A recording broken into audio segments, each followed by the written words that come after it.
Hey guys, in this WoLongFallenDynasty build video guide, I'm going to show you my Flaming Great Axe damage build. This build was designed to deal tremendous amounts of damage with normal melee attacks, while giving you a nice layer of protection if you should happen to slip up and miss blocks or deflects. In this video, I'm going to show you my virtue stats, wizardry spells for low and high morale, and the details of my weapons and armor.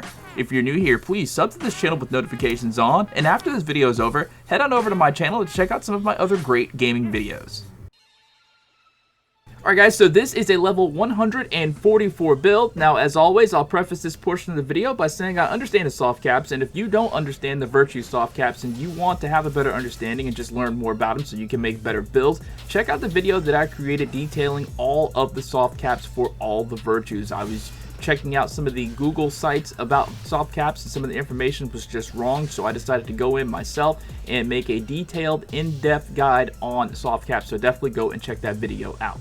Now, with all that said, I've got my wood virtue at 30, just so I can have a nice decent amount of HP. Fire virtue is at 44. I put this at the highest so I can have just basically more fire attack power. My earth virtue is at 40, and this is specifically so I can get one very specific wizardry spell that just sets this build apart from others, and I'll tell you about wizardry spells in just a minute. And I got my metal virtue at 22. 22 is a soft cap for metal, and I basically have it set like that so I can have some control over the spirit consume when using wizardry spells, and then I dumped the rest of the points that I had left over into my water virtue. Alright, so when it comes to wizardry spells, I actually have two sets, one for low morale when you first start out in the zone, and one for high morale when you've been in a zone for a while and you're about to go fight a boss. The first spell I chose is Overpowered Burst. You need 30 in fire, and you need 0 morale to activate this, so you can do this as soon as you hit the zone. Greatly increases the damage dealt by a wizardry spell or martial arts next use. So this is great early in the map when you just want to rely on your martial arts. You hit this, hit a martial art, and you're doing extra damage. The next spell I chose was Enhanced Defense. This is an earth spell. You need 2 in earth and 3 morale to activate for a certain period of time. You receive less damage from enemies and will not flinch except from some powerful attacks. This is great to defend yourself early.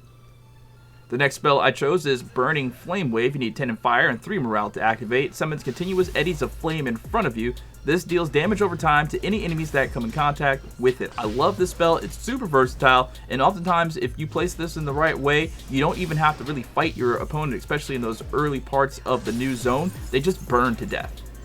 And the last spell I chose for this first set is Amplify Damage. For a certain period of time, increases both the damage you deal to enemies and receive from them. You need an 8 in fire and 3 morale to activate. I chose this on this build because this is just, it's an incredible spell. It really is. This coupled with Overpowered Burst and Burning Flame Wave is a death trap to most enemies, right? Because you can hit this, hit the amplified damage, hit the overpowered burst, and then hit the burning flame wave. They're taking extra damage over time. They get afflicted with burn. They're taking extra damage there, and then, you know, they only need like 1 or 2 hits and then they're dead. Especially those big angry tiger things. I don't like those. Alright, and this is the second battle set. The first spell I chose, Overpowered Burst. I keep that one from the first set, and the next one is Illusionary Shell. Now this is an earth spell. It requires 40 in your earth and 15 morale to activate for a certain period of time. Creates an invisible shield around you that absorbs a certain amount of damage. I can't tell you how helpful this is when you are a DPS, because I've been a DPS in a lot of games before, and defense as a DPS is just not there. You have to rely on other people to sort of buff you up or just be very handy and, you know, with the dodge and the roll and blocking and stuff like that. This sort of gives you an extra layer of cushion. If you maybe miss a dodge, you miss a deflect, you still are pretty protected. And the cooldown for this thing is actually, like, not the cooldown, but the duration of this thing is actually pretty long. Next spell I chose is Flame Weapon. You need 7 morale for this and 12 in the fire for a certain period of time. Enchant your current melee weapon with flame. This is just another tool to help you to give burn damage or accumulate burn on your targets. Use this with your martial arts. Doesn't matter what weapon, but I'll show you what weapon I've got on this build in just a minute. It's an amazing thing. It just burns them. And then again, Amplify Damage from the last build. So use Amplify Damage, Overpowered Burst, and Flame Weapon, and your martial art, it's a wrap for whatever you're fighting.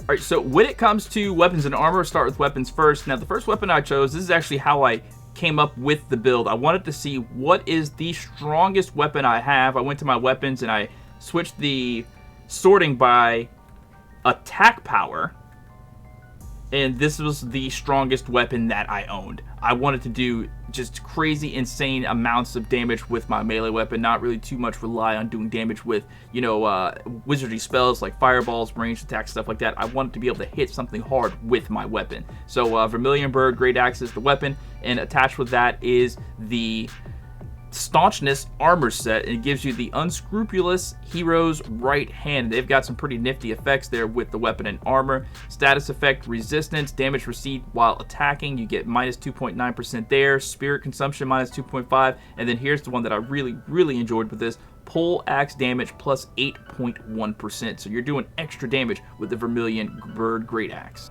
And for the second weapon I chose, it's the second most powerful weapon that I have on my list. This is Dire Tiger. I got that at +8. It goes with the Valorious Vanguard set.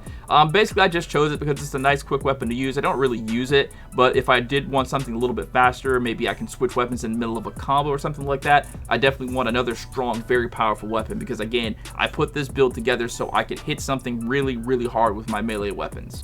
When it comes to the skills that I have on these weapons, these are the things that I changed. On the Vermilion Bird Great Axe, Pole Axe Spirit Damage, I believe that was already there, so I kept it. Power Gain upon Martial Arts, that wasn't there. I changed that to keep it. And then Spell Duration, I definitely added that because I wanted those buff spells to add a little, to last a little bit longer, rather. On the Dire Tiger, I did the same thing here. Deflect Spirit Consumption, I believe that was there, so I kept it. Spell Duration, that's one that I added, and then Element Imbued Weapon Damage, I added that as well. I was like, yeah, if I ever put fire on this weapon, I want it to hit super hard, and I think that this is a great way to do that. Alright, and on to my armor. Now, I've already talked about the set bonuses and what you get from there, but what about those individual pieces? Let's take a look. On the Helmet of Staunchness, I put damage to enemies with negative effects. I put power gain upon fatal strike, damage received minus 1.9%, and Earth Phase spell spirit consumption. Alright, overall, my gloves of staunchness, I definitely took off all the skills that were there and replaced them with my own, so let's just take a look at what they are. First one is Martial Arts, increases HP damage dealt with Martial Arts, and then this one, damage amplification on enemy upon deflecting counterattack. Applies damage amplification to the target enemy upon successful deflecting counterattack, and damage amplification increases the damage taken from enemy attacks. So they're going to take more damage if you deflect counterattack them. And then on the Greaves of Staunchness, first thing I chose was Burns Accumulation on enemies, 7.3%. Damage received, 1.8%. Wizardry Spell Spirit Consumption, minus 2%. And then Martial Arts Spirit Damage. And that's going to be it for this build video, guys. If it was helpful to you, please don't leave without leaving a like. And if you have any questions or suggestions, please don't hesitate to leave me whole paragraphs down in the comments. Those are my favorite comments to read, and I'm not just saying that for some BS YouTube outro. A lot of the times you guys watching have valuable information and input that I'll never ever take for granted.